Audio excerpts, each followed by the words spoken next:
my topic is systemic therapy in neuroblastoma. Just as an introduction, I want to tell you about neuroblastoma, which is a very unique cancer that we see in children.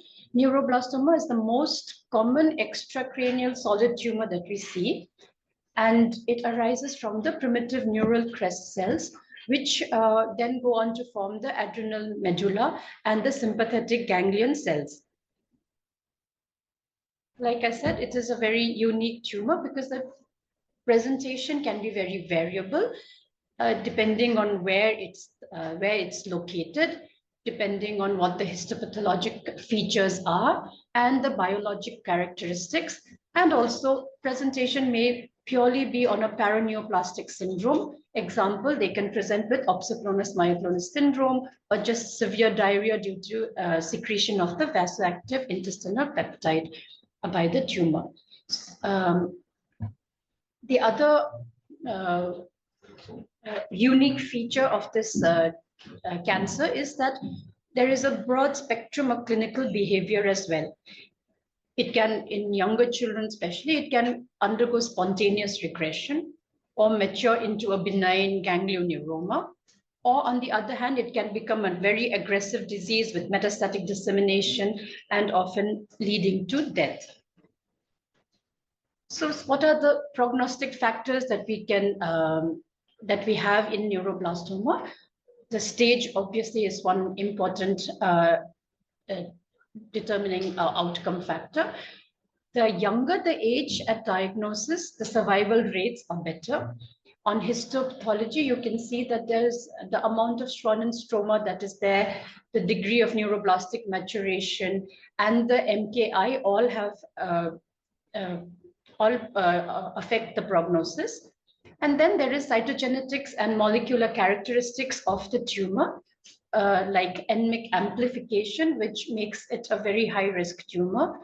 And there is also numerical and segmental chromosomal aberrations that can be present, which also gives a poorer prognosis. To risk stage all these children, the International Neuroblastoma Risk Group have come up with a very simple staging system. It divides the tumors into 4 main groups. The localized tumors are characterized as are staged as L1 or L2, depending on image-defined risk factors. So depending on where the location of the tumor is, the image-defined risk factor will be a little bit different. And mainly it is when it involves or encases all the large blood vessels that are around, or in the paravertebral region, it can go through the neural foramina into the spinal canal, and so these are what we call image-defined risk factors. So L1 tumors are tumors that are localized, not without any image-defined risk factors. L2 tumors are also local regional tumors, but they have one or more of these image-identified risk factors.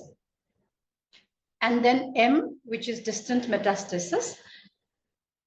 And this will account for everybody unless they are distant metastasis, which is MS. So this is a special group in neuroblastoma where even though there is metastatic disease, if the child is less than 18 months of age and the metastasis is confined to skin, liver, and or bone marrow, then we label it as MS. And this group actually seem to do much better than the M group. So they are considered a separate group altogether. Now, depending on all these factors that we discussed, the staging, the age, the MICN, the histological grading, and the molecular factors, and the presence of any life-threatening symptoms, the risk group stratification takes place. So they can either be low risk, intermediate risk, or high risk, depending on this. There are mainly 2 main groups of study groups who study neuroblastoma in the present neuroblastoma scenario. One is the Cyopin group, and this is the stratification that is used. A similar one is used by the COG group, And they also look at the stage of the tumor, L1, L2, M, and MS, the age of the child, and they take more into account the size of the tumor, the histology of the tumor, and the risk stratification at the end of all this is given there. So this is for L1 tumors. This is for the L2 tumors. You must realize that every time there is an NMIC positivity, they go straight into high risk. That's for metastatic tumors. Most metastatic tumors will be high risk, whether they are NMIC positive or negative, except in younger children who are NMIC negative, we would treat them as on an intermediate risk group. And MS, again, will mainly separated out into less than 12 months and 12 to 18 months old. Less than 12 months, generally, unless they're NMIC positive, would go into an intermediate risk. And if they're all very favorable biology, then they may even remain on low risk. Between the ages of 12 and 18, not only NMIC, but this unfavorable molecular parameters may also push these children into a high-risk category. So to just talk about the treatment of this, so as we discussed, the low-risk group may be treated with maybe only observation, or if they are very easily surgically amenable, we might do just surgery and watch.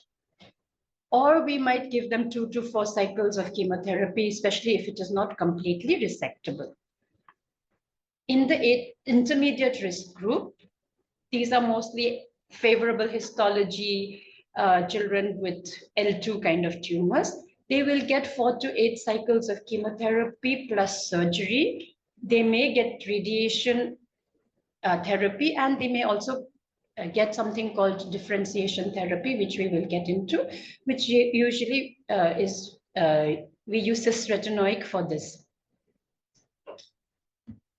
And the major group, almost 50% of all neuroblastomas that come to us are high risk. They are usually metastatic disease, or they are MECAN amplified stage 2 disease, or MS disease, again MECAN amplified, will push them into high risk. Now, treatment for these children are also multimodal. They have a very bad prognosis, these children, so we basically throw everything that we have at them. We treat them with chemotherapy, surgery. We also give myeloablative therapy with autologous stem cell rescue. We give radiation therapy. We are also using immunotherapy and differentiation therapy. So to talk about chemotherapy, the aim of the initial chemotherapy is for the induction of remission. There are, again, like I said, 2 main groups that are there. Just to go into a little bit of that. So in the current scenario, so if you look at all childhood tumors, cancers, and we look at how they have all improved in their outcomes over the years, is mainly because over the years now, we've been putting all these children into study groups, treating them on specific protocols and studying their outcomes and changing our protocols accordingly to the outcomes. So the 2 main groups that are doing this is the COG, or the North American group, and the European group, which is the SIOPEN group that you will keep on hearing about. And these in this table are just showing you all the different studies that have been done over the years. Okay, based on this, we have come to the current standard of therapy for high-risk neuroblastoma. And of that, in the SIOPEN protocol, what we use is something called rapid COJEC. Both them use similar kind of multi-agent chemotherapy. Most of the agents are similar with minor differences. However, in the SIOPEN protocol, they intensified the chemotherapy and they give it every 10 days and for a total of 8 cycles. Whereas the COG protocol is called the N7 protocol. They give it 3 weekly, but slightly higher doses. So The outcomes from these two, they are not very different. However, the side effects from the rapid project are much less compared to the COGN7 protocol. So at the end of this, at the end of the induction therapy, we then look at the response. And as Dr. Julie talked about this earlier, I just have to do a quick run through. We use both the baseline MIBG scan, and where MIBG is not available, or where MIBG uptake is not there in the initial scan, we use the FDG PET. We call them to, we say that they are in remission when there is no uptake at all in these both scans, or we say there's partial response if there are only the Psyopen scores that Dr. Julie talked about. I'll tell you a bit more about that, is less than or equal to 3 with at least 50% reduction in the MIBG scoring. Or in the FDG PET, you have either it's completely resolved, which will give you CR, and or there will be less than 3 bone lesions that are present, and at least 50% reduction in the number of the FDG PET avid bone lesions that are there. At the same time, you should also have cleared the bone marrow disease, either having no disease, so CR, or minimal disease, less than 5% infiltration. Should be there. So just to go through the Psyopen scoring system, like Dr. Julie has already told you, they are divided into various body segments, and we take each segment and see what the uptake is in that. A single dot will give you a score of 1. So when we are saying 3 or less, we are talking about 3 sites of bone. So once we have cleared or got into some sort of metastatic response, we then go ahead with surgery of the primary tumor. I will not go into great detail, but the aim is to get as complete a resection as possible with minimal morbidity, and this helps to improve the local control. Following that, we go on to the consolidation therapy. Now, consolidation therapy is what we use is high-dose chemotherapy. We often use busulfan and melphalan is the current recommendation. So whenever we give chemotherapy, one of the things that will limit the dose that we give is always the myelosuppression. So what we are doing in this myeloablative therapy is actually giving high dose of chemotherapy, which we hope will eliminate any residual disease that is present. But because we are giving such high doses of chemotherapy, we then have to give them a peripheral blood stem cell infusion as a rescue to bring them out of the myelosuppression. So usually prior to this, we collect the stem cells, store them, give the high-dose chemotherapy, and then reinfuse the peripheral blood stem cells as a rescue therapy. This is then followed by local radiation therapy. Usually it's about 21 grays in about 14 fractions, and they will decide on that depending on the site of the primary tumor and what the preoperative imaging looks like. And then this is followed up by differentiation therapy and immunotherapy. Now, I told you this metastatic neuroblastoma is a very poor prognostic tumor. And with only chemotherapy, almost like 8% survival rate or something was there. And with this, when we started using this autologous stem cell high-dose chemotherapy with autologous stem cell rescue, our outcomes improved to around 30%. What has really changed is this anti-GD2 immunotherapy, which is being given. What this anti-GD2 is basically, GD2 is expressed in the cell surface of the medulloblastoma cells, and the anti-GD2 then tags it and makes it more visible to the body's immune response, basically. And this, with the anti-GD2, actually, the outcomes of metastatic neuroblastoma or high-risk neuroblastoma has come to around 50%, in some studies even 60%.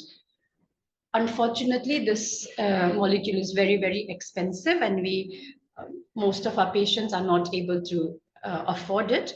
It's not routinely available in India as well, and we have to import it in for each patient. And thank you. Along with this immunotherapy, we also give the differentiation therapy, which basically is cisretinoic acid. Now, what cisretinoic acid does is pushes the neuroblastoma cells to become more mature and therefore more benign in nature. So that's the current treatment that we are currently doing. And even with all this, we have about 60% of high-risk neuroblastomas that will relapse. At relapse, we don't have a very good treatment protocol available as yet. And so treatment is usually individualized. We will still have that same structure of giving an induction and consolidation. In induction, we often use drugs that have not been used before. And what I've given there is some of the protocols that we use. BIG basically is bevacizumab, irinotecan, and temozolomide. TBD is topotecan, vincristine, and doxorubicin, and also cyclophosphamide topotecan. So any of these drugs may be used depending on what has been used in the previous initial therapy. And once we achieve any sort of remission on this, we then consolidate therapy. If they haven't received myeloablative therapy already, this can be used now as consolidation. And we can also use MIBG therapy, the one that Dr. Julie was describing at this point of time for consolidation.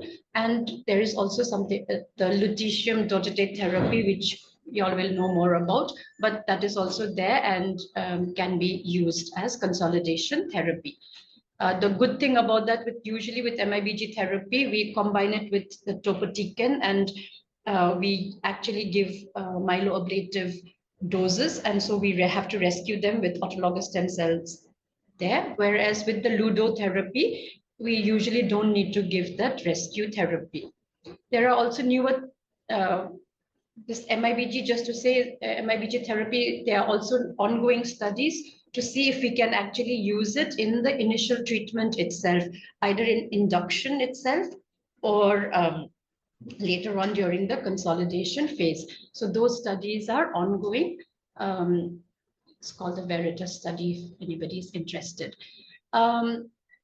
Then also there are newer things happening, like ALK mutations have been found to occur in about 10% of neuroblastoma cases, and these children have a higher rate of relapse. And if they are present, we can also give ALK-directed therapies. So some targeted therapies are also coming into the play.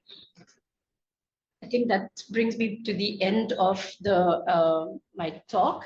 So important to remember will be there are still new things happening. And we need to really risk stratify these children properly and decide on their therapy, and we will see what the future brings. Thank you.